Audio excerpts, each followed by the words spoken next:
अस्सलाम वालेकुम, मैं हूँ शाहिद हुसैन। आज इस वीडियो में ख़ास तौर पर वो चीज़ बतानी जो गुज़श्ता रोज़ सिंध हाई कोर्ट ने दरख्वास्त निपटाई थी और बच्ची का एमएलओ करवाने से मुताल्लिक हुक्म दिया था कि ट्रायल कोर्ट से रजू किया जाए। और बाकायदा तौर पर अब जिब्रान नासिर की तरफ से मेहदी अली काज़मी साहब के जो है वकालत करते हुए उन्होंने बाकायदा तौर पर ट्रायल कोर्ट में दरख्वास्त दायर कर दी है और अदालत की जानिब से तमाम फ़रीक़ैन यानी कि तफ्तीशी अफसर, प्रासिक्यूशन और उसके बाद फिर जो मुलज़िम हैं उनके वकला को नोटिस जारी किए गए हैं और 25 तारीख को इस दरख्वास्त के ऊपर दलाइल तलब किए गए हैं। आपको याद होगा कि गुज़श्ता रोज़ जिस तरह जस्टिस सलाउद्दीन पवर साहब की अदालत में केस की समाअत हुई तो उस दौरान अदालत ने सवालात जो पूछे थे कि एमएलओ से मुताल्लिक जो दरख्वास्त है, पहले चूँकि अदालत ने जो हुक्मनामा जारी किया था उसकी तहत 561 के तहत जो दरख्वास्त सिंध हाई कोर्ट में दायर की गई थी, जो कि जिब्रान नासिर की तरफ से ट्रायल कोर्ट में दायर की गई थी उसके फैसले के खिलाफ। तो अब अदालत ने कहा चूँकि उसी ट्रायल कोर्ट में ही सारी बातें यानी कि चालान मंजूरी से मुताल्लिक, उसके बाद फिर जो मुल्ज़मान की दरख्वास्त ज़मानत या मुकम्मल तौर पर एक स्पेशल कोर्ट को उसको असाइन कर दिया गया है एडीजे 7 इलियास मेमन साहब की अदालत को, तो अब इस मामले की समाअत भी वही होनी चाहिए। तो अब बस अदालत ने उनको ऑर्डर दिया और उसके बाद उन्होंने बाकायदा तौर पर दरख्वास्त दायर कर दी और दरख्वास्त में उन्होंने यही मौक़िफ़ इख्तियार किया है कि एमएलओ होना इस केस में बहुत ज़्यादा ज़रूरी है, क्योंकि पुलिस की जानिब से जो चालान में 375 ऐड किया गया है उसको साबित करने के लिए एमएलओ करवाना बच्ची का जो है बहुत ज़्यादा ज़रूरी है। तो लिहाजा बच्ची का एमएलओ करवाने के लिए पुलिस को और दीगर जो इदारे हैं उनको हुक्म दिया जाए। चूँकि सिंध हाई कोर्ट ने भी अपने हुक्मनामे में ये लिखा था कि ट्रायल कोर्ट जो है ये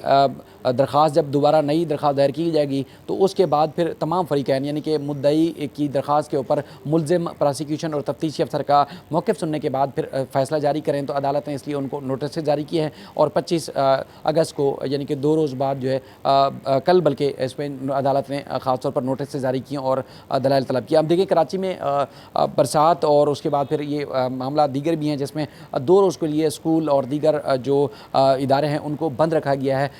शदीद मूसलाधार बारिशों के पेश नज़र। अब मुमकिन तौर पर चूँकि 2 रोज़ 3 रोज़ तक ये इम्कान है कि कराची में मूसलाधार बारिशें हो सकती हैं, तो अगर ये बारिशें ज़्यादा होती हैं तो किसी वजह से अगर अदालती अमूर या अदालती कार्रवाई मुअत्तल हो जाती है तो एक अलग बात है। लेकिन जो दरख्वास्तें और जो केस हैं वो अदालत में ना सिर्फ चालान बल्कि मुल्ज़मान की दरख्वास्त ज़मानत और उसके बाद फिर ये वाली बात जो एमएलओ होना बहुत ज़्यादा ज़रूरी है वो 25 को समाअत होगी और उसके बाद 26 तारीख को चालान और उसके बाद फिर मुल्ज़मान की दरख्वास्त ज़मानत के ऊपर जो मामला है वो अब रखा गया है। अब उम्मीद है कि इसमें बाकायदा तौर पर एडीजे साहब जो है इसमें समाअत करेंगे और दलाइल सुनने के बाद हुक्मनामा जारी करेंगे। बहुत सारे जो दोस्त हैं वो कमेंट्स में भी अक्सर लिखते हैं और अदालतों के ऊपर या अदालती कार्रवाई के ऊपर काफ़ी मायूसी का इजहार करते हैं। देखें ये अदालती फ़ोरम है और अदालती फ़ोरम के ऊपर कभी स्ट्राइक या इस तरह की चीज़ें होती रहती हैं, ये मामूल की बात है। और उसी अदालत में सिर्फ ये वाला केस यानी कि मेहदी अली काज़मी साहब की साहबजादी का केस ज़ेर समाअत नहीं है, इसके अलावा और भी दर्जनों मुकदमात इसी किस्म के जो केसेस हैं वो ज़ेर समाअत हैं। तो ऐसा नहीं है कि किसी का इन्फ्लुएंस है तो जज साहब छुट्टी पर चले जाते हैं या किसी का इन्फ्लुएंस है तो अदालती अमूर मुअत्तल हो जाते हैं, किसी का इन्फ्लुएंस है तो कराची बार एसोसिएशन जो है कार्रवाई मुअत्तल करने की अपील कर देती है, या किसी का इन्फ्लुएंस है तो अदालती कार्रवाई होती ही नहीं है। ऐसा हरगिज़ नहीं होता। किसी न किसी वजूहात की बिना पर दीगर केसेस की कार्रवाई भी इस तरह मुअत्तल हो जाती है, मुलतवी हो जाती है, लेकिन ये इसका कतई जो है मकसद नहीं है कि किसी मुलज़िम को फ़ायदा पहुँचाने के लिए ख़ास तौर पर जो है वो अदालती अमूर मुअत्तल किए जाते हैं। यकीनी तौर पर लोग इस मामले में अटैच थे, अटैच रहेंगे और जिस तरह फैमिली इस मुतासरा फैमिली इस केस को फॉलो कर रही है, इसी तरह दर्जनों लोग हैं, सैकड़ों लोग हैं दुनिया भर से हैं वो इस केस को फॉलो करते हैं। लेकिन मैं बार बार कहता हूँ कि देखें जी, ये जो पाकिस्तान का निज़ाम अदल है, निज़ाम इंसाफ है, स्पेशल ट्रीटमेंट होनी चाहिए और ख़ास तौर पर ये अदालत भी स्पेशल ये जो इस तरह के केसेस की कार्रवाई करती है, वक्त भी मुकर्रर है और उसके बाद फिर ट्रायल को किन बुनियाद पर या किस तरह प्रोटेक्शन गवाहों को मुलज़िम और उसके अलावा जो मुतासरा बच्ची है उसको किस तरह प्रोटेक्शन देनी है, वो सारे जो अमूर हैं या सारी एक SOPs हैं मुकम्मल तौर पर मुरतब किए गए हैं। लेकिन जो ताख़ीर हो जाती है इसमें मायूस होने की हरगिज़ ज़रूरत नहीं है। बच्ची बार बार हम कहते हैं कि महफूज है, बच्ची को उसकी तालीम और तरबियत के साथ साथ उसकी मुकम्मल तौर पर हिफाजत की जा रही है और उसके बाद फिर मुलज़िम जो है वो यकीनी तौर पर उनका जो जुर्म है उस हिसाब से वो अपने अंजाम को ज़रूर पहुँचेंगे। पुलिस की जानिब से जो 6 मुल्ज़मान को जो है वो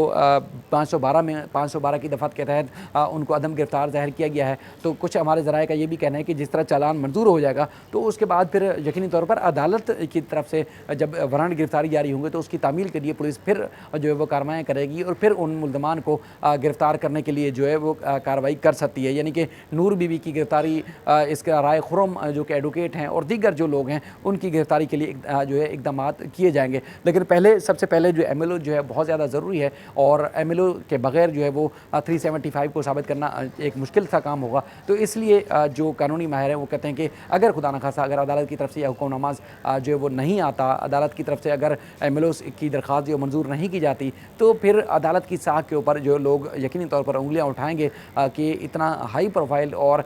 जिस तरह बड़े पैमाने पर यह केस हाईलाइट हुआ है, तो उस तरह